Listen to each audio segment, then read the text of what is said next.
Magandang araw mga kaibigan. Pag-usapan natin ngayon yung Independent Commission to investigate ang flood control anomaly. Ito yung mga updates, ano? Una, yung members. The other day, na-announce na ng Pangulo na si ex-DPWH Secretary Singson at Mayor Magalong kasama na sa body. Ito, may dalawang retired Supreme Court Justice na kasama. So, 4 na sila. Ito sa Batas PH na post. Retired Justices top as corruption fighters. Retired Supreme Court Senior Associate Justices Estela Perlas Bernabe and Antonio Carpio will be named as members of the independent commission that will investigate alleged corruption in government flood control projects. According to reliable sources of Batas PH, President Marcos chose the two retired magistrates due to their integrity and independence. So, ako, wala akong problema doon kay Secretary Singson and Mayor Magalong. Dito kay retired Supreme Court Justice Bernabe, wala rin akong problema. Dito lang kay Justice Antonio Carpio. Kasi sa executive order na pinirmahan ni Executive Lucas Bersamin, nakalagay doon na ang scope ng investigasyon nila is 10 years. O, basahin ko dito ha. Ito, Executive Order.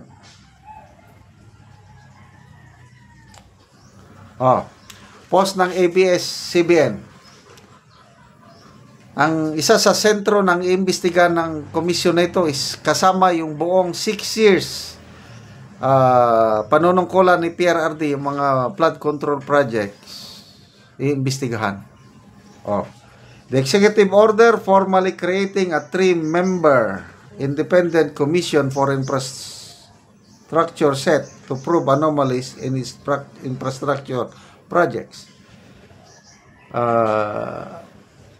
Independent Commission for Infrastructure, ICI. The ICI shall prioritize, take note the investigation of flood control and other infrastructure within the last 10 years from effectivity of this order. So, itong 3 years ng Marcos administration plus 6 years ng Duterte and then 1 year ng Aquino. Sinama nila kunuhay ang Aquino. 1 year. Kailang ang mas maraming imbestigahan ang 6 years ni PRRD. Again, wala akong problema kung totoo na kasama sina Mayor Magalong at Secretary Singson, walang problema.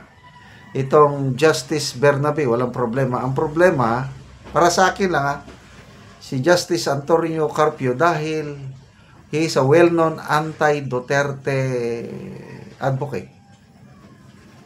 So, baka matulad na naman sa House hearing kahapon, the other day ba yun? Na ang questioning ng mga kongresista nakasentro panahon ni PRRD, pilit nilang pinapaamin yung Diskaya couple na something was wrong panahon ni PRRD. Mabuti na lang at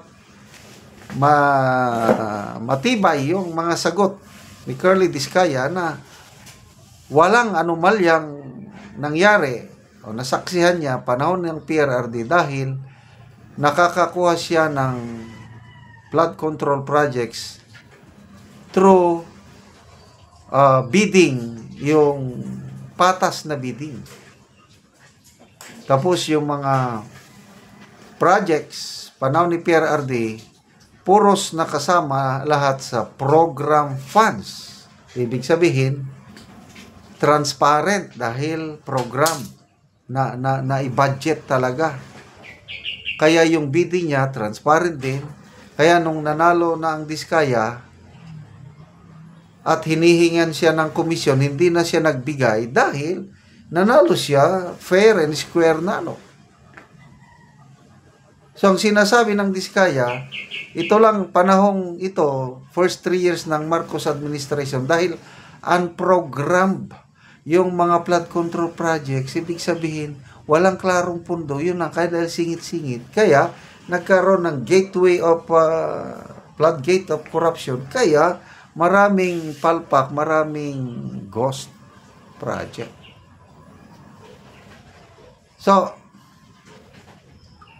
sige, bahala na. You can never put a good man down kahit anong. Kasi ako, saksi ako sa magandang infrastructure projects panahon ni PRRD. Dahil yung, ulitin ko, palagi kong sinasabi, yung farm namin doon sa liblib na lugar sa Bukidnon, na napakahirap ang kalsada noon. Pagdating ng Duterte administration, napakagandang pagkagawa. Ang sinasabi ng mga kontratista, hindi sila babayaran ni Tatay Digong natin kapag substandard ang kanilang pagkagawa. Pag may nanalong bidder noon, ang style daw noon, highest bidder eh. Hindi yung lowest bidder. Ang highest bidder, yan ang manalo. Pag nanalo, gastusan muna niya. Kung kalsada, dike, tulay, gastusan muna niya. And then, pag natapos na inspection, pag nakapasa sa standard, babayaran siya ng gobyerno. Pag hindi nakapasa sa standard, sabi ni Tatay Digong, sa iyo lang yung tulay. Hindi kita babayaran. Ay, di, takot yung mga kontraktor dahil hindi sila babayaran. Kaya, magaganda ang pagkagawa ng mga infrastructure projects panahon ni PRRD. Makikita ngayon sa mga Facebook reels, pinapakita ang kakapal ng simento, malalapad na diki sa Davao, sa Bukidnon, even in Luzon, nakikita ngayon, ibang-iba ang pagkagawa panahon ni PRRD. So, sige, gusto nyong imbestigahan? So be it. At para magkaalaman. Okay, salamat mga kaibigan sa inyong pagsubaybay sa channel na ito. Nakakatulong kayo ng malaki sa tribong Talandig. Dahil ang sweldo natin pantulong sa tribo, namimigay tayo ng libreng yero at pako para makapagpatayo ang tribo ng mas maayos na tirahan dahil tumutulo na ang bubong roofing ng kanilang bahay. Panoorin niyo ang video na ito. Nakabot naman kita ang sin. Salamat ikay sa nangatang ani.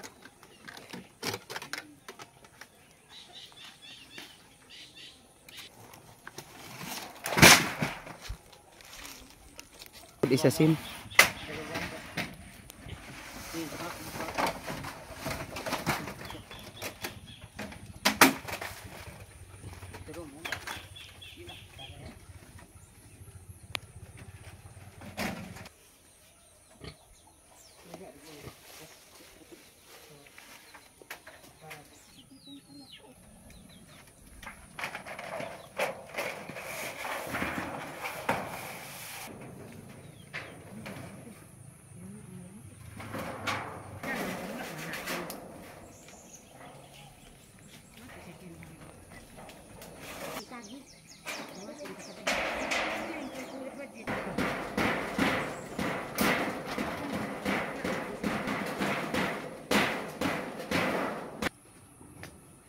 O karon unsa inyong maistorya nga maayo na inyong atop nakabalay na gyud mo og bag-o. Una salamat ikay sa Ginoo. O labi na sa kuan nag-sponsor og sa naglantawan nga video. Salamat ikay sa inyo. Kay dili kami makabalay kung wala mi tabangan. Nakasalamat gyud dako sa Ginoo nga ana sa gigamit nga tawo aron nga matabangan mi makabalay mi. Kaya lisag kayo ang panahon karon kung wala lagi may gitabangan dili kami makabalay kay wala ni kwarta nga ay papalit na mo gamit sa balay. Basta O ginaot unta nga magbadayon ning atabang para dagan pang matabangan. Dagan kayong salamat. O sige, salamat kaayo. Bye-bye. Oo, sige, God bless. God bless. Ah, ah.